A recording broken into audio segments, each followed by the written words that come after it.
Hi everyone.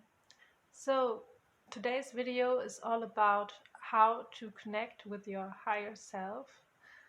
And as always, the information presented in this video is a mixture of things I've read or heard before, things I've researched just now, and my own experiences and opinions. Okay, let's start with the first and most obvious way to connect with your higher self, which of course is meditation. So, naturally, you'd think that practicing meditations that are focused on your higher chakras, like your third eye chakra and your crown chakra, would be most beneficial for the purpose of connecting to your higher self.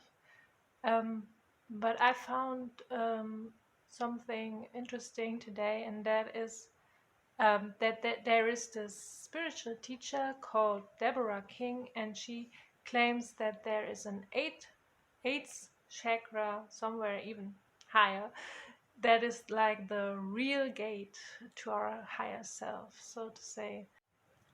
And I'll leave a link to her meditation for that in the description box.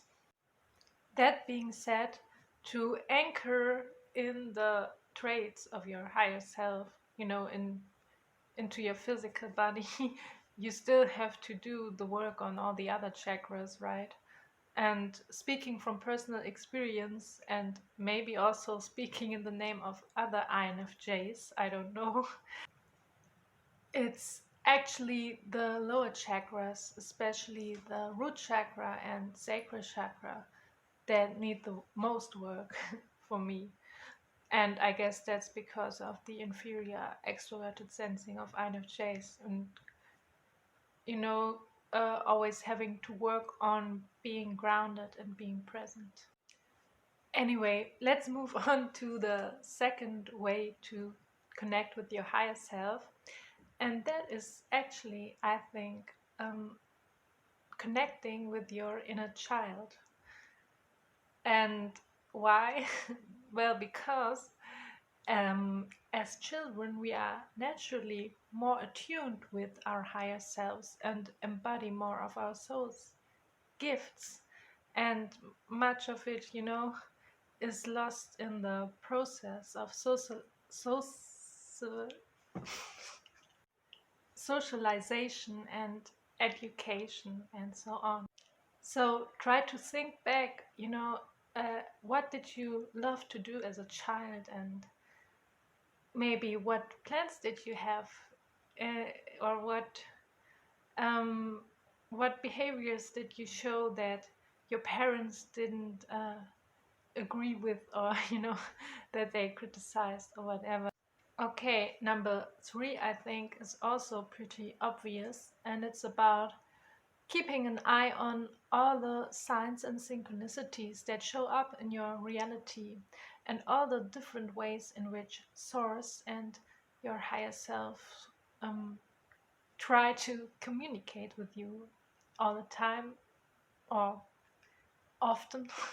Anyway, and this can take on so many different, shapes and forms, like number synchronicities, hearing a certain song at a certain time that has a relevant message from your higher self, or whatever. It can be anything, literally.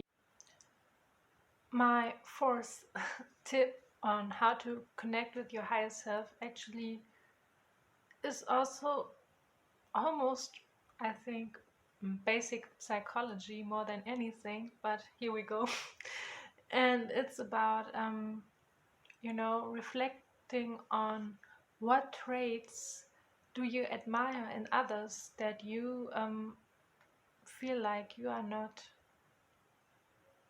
brave enough, maybe, to embody, or that you secretly wish you could have more of, because usually you already do and you're just not living it, basically, right? Another great way to connect with your higher self is doing anything that puts you in a state of flow, like free flowing creativity and, yeah, just self expression in all different forms. So, last but not least, to connect with your higher self, ask yourself the question: if I were a limitless being without fear and had all the resources I could possibly wish for, what would I want to do and who would I want to be? Because that's who your higher self already kind of is, right?